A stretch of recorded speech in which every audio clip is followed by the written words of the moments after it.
Okay guys, Assalamualaikum. So US session malam ni ready guys. Tempat kita nak buat duit. So saya rasa malam ni mungkin ada pergerakan yang besar. Saya rasa lah, sebab saya ada mimpi semalam. Okay, so sekarang ni apa yang saya nampak, apabila kita zoom out H1. Bila kita tengok di H1 ni, yang lebih jelas dan nyata lagi, market ni breakout.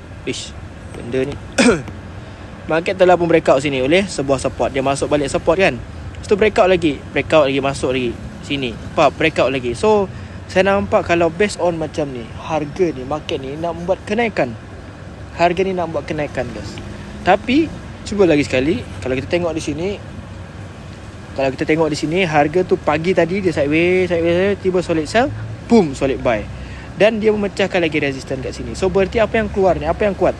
Volume buy. Dan lagi sekali guys, pada pukul 6 tadi, harga buat benda yang sama, sideways, tiba sub, solid sell, solid buy lagi.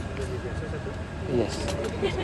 So kalau benarlah ini buyer, ada lagi lower time frame, keluar lagi macam ni.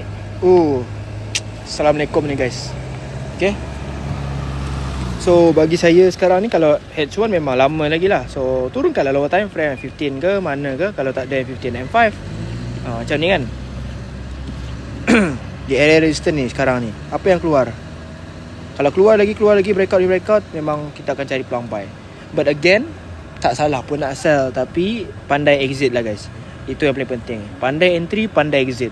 Tapi apa yang saya nampak, market ni nak buat kenaikan. Kalau majornya ataupun berapa persen, saya dapat katakan 70 to 80%, harga gold ni akan menaik.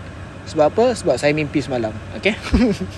Okay, so pun semoga bermanfaat. Apapun saya akan update lagi.